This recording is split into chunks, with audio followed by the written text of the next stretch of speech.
I was not able to find the list where you could see everyone at the same time, but how does number 11 strike you since 2000? For coach or player? This is what you see on the screen here is Michigan number 11 among programs since 2000. Well, first of all, did Stuart Mandel write this? This was, yes, I believe from all right, then him. It instantly is wrong. Okay. I mean, Stuart Mandel and that absolute effeminate beta male at USA Today. All right. Dan, what's his nuts? Okay. You know what I'm talking about? This is Stuart Mandel. I do not know who you're talking about otherwise. Yeah, the guy at USA Today whose name escapes me, and Stuart Mandel. Listen, I mean, they are human abstinence. They're human abstinence programs. All right. Listen, if there are any wives in this audience and you've just gotten to the age you don't care about sex anymore, you want your husbands leave you alone, send him a Stuart Mandel byline. All right. I mean, those guys, my goodness gracious. I mean, my voice cracks when I read their stuff silently in my head. Okay. All right. That all being said, you know, I always, you know me, I don't argue about subjective stuff. Okay. Because that's a matter of opinion. I love to argue, but it's always about the objective stuff. In this case, I think 11th is okay. You know, I mean, Michigan went through a period of time. I mean, Michigan had 3 consecutive seasons in the 2000s under Rich Rod where it just was anywhere from terrible to irrelevant. It bottomed out again at the end of the Brady Hoke era. You know, so, I mean, I would imagine the other 10 teams that are above them probably don't have the high lows, the low lows and the high highs that Michigan has both had in that period of time, which probably makes them a little difficult to rank, right? Yeah. But then again, my previous position, since it was written by Stuart Mandel, it is wrong. I'll just stick with that. There's the list.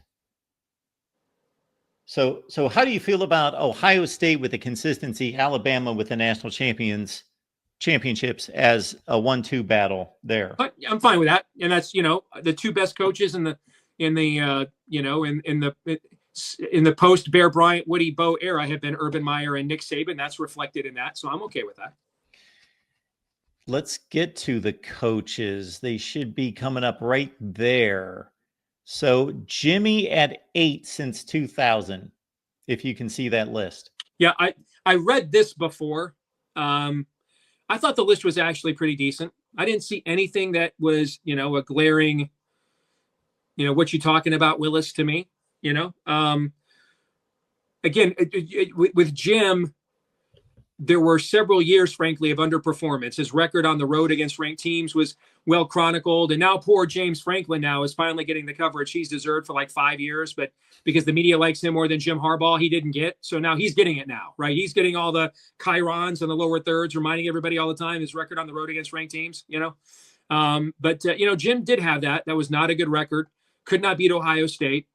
I mean, Mark, neither you and I would have guessed when Jim was hired on December 30th, I think it was 2014. Neither one of us would have said, you know, it's probably going to take this guy 7 years to beat Ohio State and win the Big Ten. Neither one of us would have guessed that at the time. And in fact, we would have, if there would not have been a prop bet in any sports book of what's more likely to happen in 7 years. All right. That's how long it takes Jim Harbaugh to beat Ohio State, or he's gone back to the NFL. They wouldn't have, the odds of that would have been so one-sided, they wouldn't even post that as a prop bet. Right. So I can see, you know, why, you know, both him and Michigan, it's a little difficult, you know, to figure out where to place them, because you could have 2 wildly different, you know, opinions based on, you know, where they were prior and where they are right now.